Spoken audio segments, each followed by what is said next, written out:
வரும் சட்டப்பேரவை தேர்தலில் கூட்டணி ஆட்சிக்கு யார் ஒப்புக்கொள்கிறார்களோ அவர்களே ஆட்சி அமைக்க முடியும் என்று புதிய தமிழகம் கட்சியின் தலைவர் கிருஷ்ணசாமி தெரிவித்திருக்கிறார். நியூஸ் 18 தமிழ்நாட்டிற்கு அளித்த சிறப்பு நேர்காணலில் அதிமுக தலைமையில் பாஜகவுக்கு 4 அமைச்சர்கள், புதிய தமிழகத்திற்கு 2 அமைச்சர்கள் கொடுப்பதில் என்ன தவறு என்றும் அவர் வினவியிருக்கிறார். 2026 சட்டமன்ற தேர்தல் நடைபெற இருக்கிறது. இப்படிப்பட்ட ஒரு சூழலில் பிஜேபியும் அதிமுகவும் இணைந்திருக்கிறார்கள்.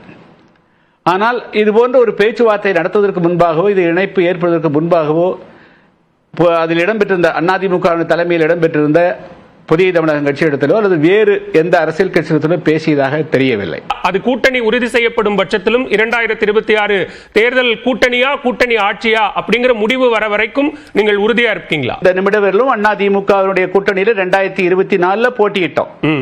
நாங்களும் வெளியேறல, அவர்களை வெளியேற்றல. அதே நிலைமை அப்படியே இருக்கிறது.